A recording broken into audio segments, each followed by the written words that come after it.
오늘 우리에게 주시는 하나님 말씀은 사도행전 3장 1절에서 10절 말씀입니다. 제9시 기도 시간에 베드로와 요한이 성전에 올라갈새 나면서 못 걷게 된 이를 사람들이 메고 오니 이는 성전에 들어가는 사람들에게 구걸하기 위하여 날마다 미문이라는 성전문에 두는 자라. 그가 베드로와 요한이 성전에 들어가려 함을 보고 구걸하거늘 베드로가 요한과 더불어 주목하여 이르되 우리를 보라 하니 그가 그들에게 무엇을 얻을까 하여 바라보거늘 베드로가 이르되 은과 금은 내게 없거니와 내게 있는 이것을 내게 주노니 나사렛 예수 그리스도의 이름으로 일어나 걸으라 하고 오른손을 잡아 일으키니 발과 발목이 곧 힘을 얻고 뛰어서서 걸으며 그들과 함께 성전으로 들어가면서 걷기도 하고 뛰기도 하며 하나님을 찬송하니 모든 백성이 그 걷는 것과 하나님을 찬송함을 보고 그가 본래 성전 미문에 앉아 구걸하던 사람인 줄 알고 그에게 일어난 일로 인하여 심히 놀랍게 여기며 놀라니라.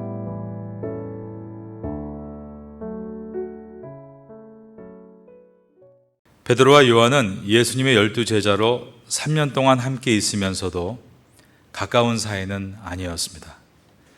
3년 동안 가장 가까이서 함께 지냈으면서도 가까운 사이가 되지 못한 것은 사람은 물리적으로 가깝다고 해서 가까운 것이 아니라 서로 마음이 통하고 좋은 감정을 가질 때 가까워질 수 있다는 것을 생각하게 해줍니다. 베드로와 요한은 가까운 사이가 되기 어려웠습니다. 우선은 신분의 차이 때문입니다. 갈릴리 바다 지역에서 요한은 선조의 아들이었고 베드로는 어부였습니다. 예수님이 대제사장 뜰에 끌려가셨을 때 베드로와 요한이 예수님을 따라가는데 신분이 높은 요한은 대제사장의 집들에 들어갈 수 있었지만 신분이 낮은 베드로는 들어가지를 못했습니다. 그러자 요한이 그곳에 문지키는 여종에게 베드로를 데리고 들어오도록 시킵니다. 두 번째로는 성격의 차이 때문입니다. 베드로는 매우 성격이 급한 다혈질이었습니다. 요한은 매우 성격이 차가운 우울질이었습니다. 다혈질과 우울질은 서로 이해하기가 매우 어렵습니다. 베드로가 보기에 요한은 어린 것이 너무 냉소적이고 교만해 보였고 요한이 보기에 베드로는 제자들 중에 나이는 제일 많은 사람이 항상 험만하고 가벼워 보였습니다. 부활하신 예수님께서 갈릴리 호숫가에서 베드로를 앉혀놓고 내 양을 먹이라 내 양을 치라라고 말씀하시고 베드로의 미래에 있을 헌신과 순교를 말씀하실 때 베드로는 요한을 가리키면서 주님, 이 사람은 어떻게 됩니까? 라고 물었습니다. 그러자 예수님은 베드로가 여전히 다른 사람과 자신을 비교하는 것이 안타까워 내가 이 땅에 다시 올 때까지 요한이 죽지 않는다고 해도 그것이 내게 무슨 상관이냐? 너는 너에게 주어진 사명을 생각하라 라고 하셨습니다. 이것은 과장법입니다. 예수님께서 이 땅에 다시 오실 때까지 요한이 어떻게 살 수 있겠습니까? 그 정도로 너는 다른 사람과 너 자신을 비교하지 말고 너의 사명을 생각하라라고 하신 것입니다. 그런데 베드로는 예수님의 이 말씀을 곡해해서 다른 제자들에게 말하기를 나는 순교하고 요한은 예수님이 다시 오실 때까지 죽지 않는단다 라고 말을 했습니다. 그 내용이 들어있는 요한복음 21장 23절을 읽어드립니다. 형제들에게 나가서 그 제자는 죽지 아니하겠다 하였으나 예수의 말씀은 그가 죽지 않겠다 하신 것이 아니라 내가 올 때까지 그를 머무게 할지라도 내게 무슨 상관이냐 하신 것이라. 이처럼 하나 되기 힘든 사람들이 베드로와 요한이었습니다. 출신과 성격이 다른 것뿐 아니라 감정의 골도 깊었던 것입니다. 그런데 이 두 사람은 오순절 성령의 충만함을 받은 사건 이후에 달라졌습니다. 둘이 함께 다녔고 초대교회의 두 기둥으로서 사마리아 땅에도 말씀이 전해질 때 표적이 일어나고 사람들이 예수님을 믿고 있다는 소식이 예루살렘에 전해질 때 그 일을 확인하기 위해서 베드로와 요한 이 두 사람이 함께 사마리아 땅으로 갑니다. 그리고 두 사도가 사마리아 사람들에게 세례를 베풀자 사마리아 사람들에게도 성령이 임했습니다. 사도행전 8장 14절 이하를 읽어드립니다. 예루살렘에 있는 사도들이 사마리아도 하나님의 말씀을 받았다함을 듣고 베드로와 요한을 보내매 그들이 내려가서 그들을 위하여 성령 받기를 기도하니 이는 아직 한 사람에게도 성령 내리신 일이 없고 오직 주 예수의 이름으로 세례만 받을 뿐이더라.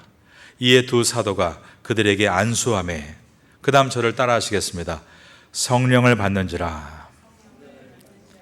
이처럼 두 사도는 오순절 성령의 충만함을 입은 사건 후에 출신과 성격과 감정의 골을 뛰어넘어 하나가 되었습니다. 우리가 서로 하나 될 수 있는 방법은 오직 성령의 충만함밖에 없다는 것을 말씀하는 것입니다. 이것을 우리는 기억하며 성령 충만을 입기 위해 기도하고 충만함을 얻음으로 여러분과 여러분 주변 사람들과 늘 좋은 관계를 갖고 건강한 신앙생활을 할 수 있게 되기를 예수님의 이름으로 축원합니다. 오늘 본문의 첫 절인 사도행전 3장 1절을 보겠습니다. 제9시 기도 시간에 베드로와 요한이 성전에 올라갈새. 사도행전에서 시간이 나올 때 6을 더하면 우리 시간이 됩니다. 제9시는 오후 3시를 가리킵니다. 앞에 있었던 2장 15절에서 120명의 성도들이 방언을 하고 있었을 때 사람들이 술에 취해서 저렇다라고 조롱했을 때 베드로는 지금 시간이 제3시니 취한 것이 아니다라고 말한 일이 있습니다. 여기에도 6을 더하면 제3시는 오전 9시를 가리킵니다. 그 당시에 예루살렘 성전에는 하루에 3번 기도하는 시간이 있었습니다. 사람들이 난것 방언으로 말하는 성도들을 향해 저들이 술에 취했다라고 조롱할 때 지금이 오전 9시기에 술 취한 것이 아니다라고 한 이유는 오전 9시가 예루살렘 성전에서 첫 번째 기도하는 시간이었기 때문입니다. 그리고 낮 12시에 두 번째 기도가 있었고 세 번째로 예루살렘 성전에서 기도하는 시간이 오후 3시였습니다. 그러므로 베드로와 요한이 오후 3시에 성전에 올라가는 이유는 기도하기 위해서였습니다. 그런데 나면서부터 선천적으로 장애를 안고 있는 걷지 못한 사람을 만나게 된 것입니다. 2절 말씀입니다. 나면서 못 걷게 된 이를 사람들이 메고 오니 이는 성전에 들어가는 사람에게 구걸하기 위하여 날마다 미문이라는 성전문에 두는 자라. 고대 사회에서 선천성 장애인은 구걸 말고는 생계를 이어갈 방법이 없었습니다. 그 당시 예루살렘 성전의 문지기들은 장애인을 들여보내주지 않았습니다. 결함이 있는 가축도 들여보내지 않았고 장애를 가진 사람도 들여보내지 않았던 것입니다. 그러므로 이 안진뱅이는 미문이라는 곳에 앉아 있었는데 예루살렘 성전의 가장 바깥쪽 이방인의 뜰이 있었고 그 이방인의 뜰에서 여인의 뜰로 들어가는 곳에 미문이 있었습니다. 한자입니다. 아름다울 미자입니다. 그 당시 예루살렘 성전은 솔로몬 시대에 지어졌던 것보다 훨씬 규모가 크고 화려하고 아름다운 성전이었습니다. 하지만 그곳에 진정한 아름다움은 없었던 것입니다. 그 당시 성전은 인생의 본질적인 문제를 해결해 주지 못한 채 신앙의 본거지가 아니라 종교적인 건물로 서 있을 뿐이었습니다. 2절에는 그가 날마다 미문에 갔다라고 되어 있지만 그는 평생 단 한 번도 성전 안 뜰을 밟아본 적이 없었습니다. 그는 날마다 이 미문 앞에 구걸하기 위해 나와 있었던 것입니다. 그는 그날 성전에 들어가고 있는 베드로와 요한에게도 구걸을 하는데 이때 베드로와 요한이 그를 주목해서 보았습니다. 3절과 4절입니다. 그가 베드로와 요한이 성전에 들어가려 함을 보고 구걸을 하거늘 베드로가 요한과 더불어 저를 따라하겠습니다. 주목하여. 베드로와 요한이 더불어 즉 동시에 안진뱅이를 주목해서 보았습니다. 주목했다는 것은 관심의 표현이었습니다. 여러분, 기적은 어디에서 시작이 됩니까? 관심에서 시작이 됩니다. 관심이 있을 때 기도하게 되고 간절한 기도 가운데 하나님의 기적이 나타나는 것입니다. 누군가가 관심을 갖고 있을 때 새로운 역사가 일어날 수 있습니다. 베드로와 요한이 이 안진뱅이를 관심 있게 보고 우리를 보라라고 말하자 안진뱅이는 베드로와 요한이 돈을 줄 알았습니다. 왜냐하면 늘 이렇게 살아왔기 때문입니다. 5절입니다. 그가 그들에게서 무엇을 얻을까 하여 바라보거늘. 이때 베드로가 말합니다. 6절입니다. 베드로가 이르되 은과 금은 내게 없거니와. 그 당시에 음과 근이라는 표현은 돈을 뜻했습니다. 금화 아오레온과 은화 데나리온이 화폐였기 때문입니다. 은화 데나리온은 하루 일한 노동자의 품삯으로서 한 데나리온 이 은화는 오늘날 10만 원 정도의 가치가 있다라고 말할 수 있습니다. 금화 아오레온은 이 데나리온 25개와 같은 큰 가치였습니다. 베드로가 지금 금과 은은 내게 없거니와 라고 말하는 것은 내게는 당신에게 줄 돈이 없다라는 뜻이었습니다. 그러나 베드로는 담대하게 선포합니다. 내게 있는 이것을 내게 주노니 나사렛 예수 그리스도의 이름으로 일어나 걸으라. 지금까지 사람들은 당신에게 돈을 주었지만 우리는 당신에게 예수 그리스도의 이름을 주겠다라고 말한 것입니다. 나사렛 예수 그리스도의 이름, 이것은 나사렛 예수와 예수 그리스도가 합쳐진 것입니다. 나사렛은 예수님의 출신지입니다. 예수님께서 나사렛에서 자라나셨습니다. 그러므로 나사렛 예수라고 할 때는 예수님은 역사적으로 존재하신 실제 인물인 것을 나타낼 때 나사렛 예수라고 했습니다. 그리스도는 예수님의 신분입니다. 예수님은 구약에 예언된 기름 부음 받은 자, 즉 만왕의 왕이시고 대제사장이시고 대선지자로서 이 땅에 오신 구원자라는 뜻이었습니다.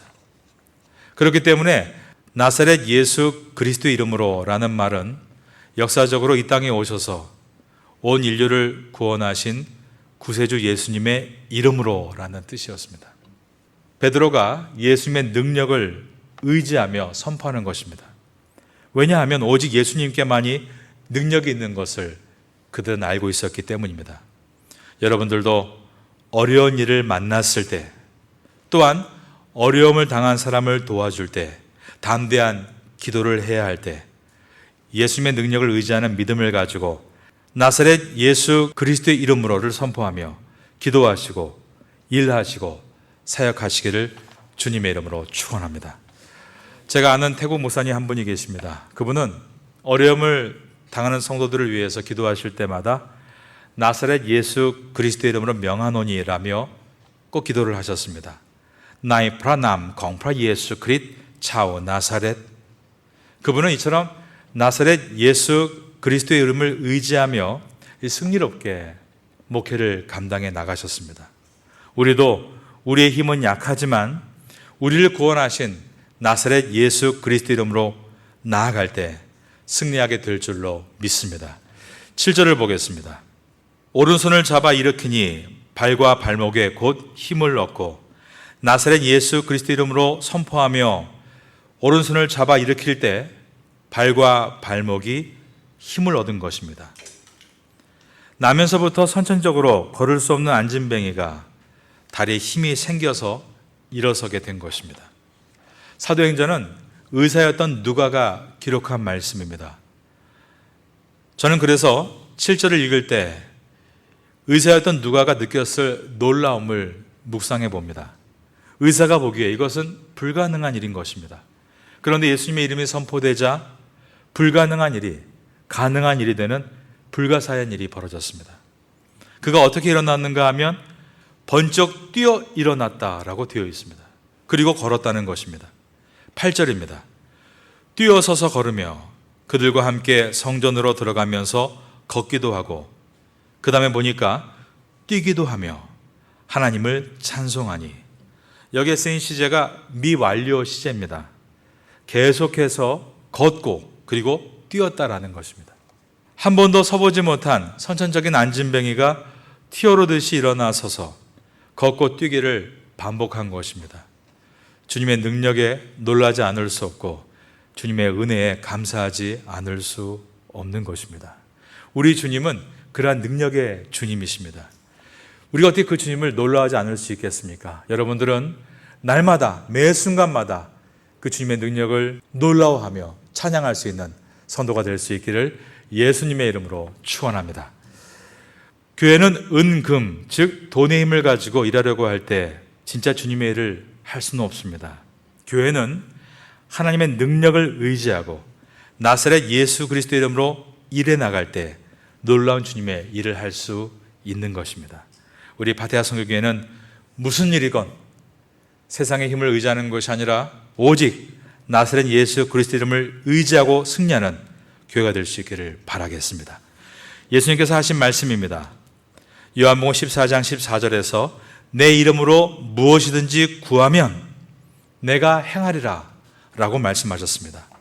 여러분들은 예수님의 이름을 구하는 성도가 되심으로 승리할 수 있게 되기를 다시 한번 주님의 이름으로 축원합니다. 오늘 베드로가 이 안진뱅이를 주목해서 보고 은과 금은 내게 없거니와 내게 있는 것을 내게 주노니 나사렛 예수 그리스도 이름으로 일어나 걸으라 라고 말하고 그를 일으키고 있는 것은 사도 베드로가 만용을 부리는 것이 아니라 베드로가 제자였을 때 예수님께 배운 말씀을 순종하고 있는 것입니다. 내 이름으로 무엇이든지 구하면 내가 행하리라. 안진뱅이는 태어나서 처음으로 성전 안으로 들어갈 수 있었습니다. 성전 문지기들은 그가 지금까지 장애가 있어서 막았지만 그가 걷고 뛰니 그의 입장을 막을 수가 없었습니다. 그가 찬양하며 성전 안쪽을 향해 걷고 뛰며 들어가자 모든 사람들이 이 장면을 목격하게 됩니다. 9절과 10절입니다. 모든 백성이 그 걷는 것과 하나님을 찬송함을 보고 그가 본래 성전 미문에 앉아 구걸하던 사람인 줄 알고 그에게 일어난 일로 인하여 심히 놀랍게 여기며 놀라니라. 오늘 이 기적의 역사에 쓰임받은 베드로와 요한의 모습을 우리가 닮아야 합니다. 베드로는 담대한 믿음을 가지고 있습니다. 베드로가 나사렛 예수 그리스도 이름으로 일어나 걸으라 라고 선포한 다음에 안진뱅이의 오른손을 잡아 일으켰습니다. 베드로에게 담대한 믿음이 없었다면 속으로 기도했거나 작게 기도했거나 그냥 안진뱅이를 쓱 지나쳤을 것입니다. 사실 베드로는 담대한 사람이 아니었습니다. 베드로는 소심한 사람이었습니다. 강한 척하는 사람이었지만 무척 약한 사람이었던 것입니다. 그런데 어떻게 베드로가 이렇게 담대한 사람이 된 것입니까? 하나님의 영이신 성령의 충만함을 입었기 때문입니다. 우린 그러므로 성령의 충만을 사모하면서 말씀과 기도로 나아가야 합니다. 여러분, 말씀을 이해하고 기도하면 그 위에 성령께서 임하시는 줄로 믿습니다. 간절히 부르짖으면 되는 것입니다. 요한은 베드로의 사역이 잘 될 수 있도록 옆에서 조력자 역할을 했습니다. 사실 요한은 조력자 역할을 할 수 있는 사람이 아니었습니다. 요한이 어릴 적부터 받은 가정교육은 조력자가 아니라 주도자가 되라는 것이었습니다. 야고보와 요한의 어머니가 예수님을 찾아서 이렇게 요청했던 일이 있습니다. 마태복음 20장 21절 이하에 보면 나의 이 두 아들을 주의 나라에서 하나는 주의 우편에 하나는 주의 좌편에 앉게 명하소서. 이 말을 들은 나머지 열제자가 분이 여겼다라고 되어 있습니다. 그런데 어떻게 선주의 아들이었던 이 요한이 어부였던 베드로의 조력자가 될 수 있었던 것인가? 그도 또한 하나님의 영이신 성령의 충만함을 입었기 때문입니다. 성령의 충만함을 입으면 이와 같이 우리의 성격도 바꿀 수 있고 기질도 바꿀 수 있으며 오직 주님의 영광을 위해서 존귀하게 쓰임받을 수 있는 것입니다. 우린 그러므로 성령의 충만함을 사모하며 말씀과 기도 앞에 나가야 합니다. 매우 쉬운 이야기지만 매우 어렵고 시간이 많이 드는 일입니다. 그러나 빠른 길은 없습니다. 재능은 가끔씩 천재가 있다고 하지만 신앙의 천재란 말을 들어본 일이 없습니다. 오직 제자로 훈련받고 연단 받아야만 이와 같이 쓰임받을 수 있는 것입니다. 우리 모두가 하나님 앞에서 잘 훈련받고 말씀 기도 위에 성령께서 역사하여 주심으로 이 태국 땅에서 사도행전 29장을 서갈 수 있는 주의 성도가 될 수 있기를 예수님의 이름으로 축원합니다.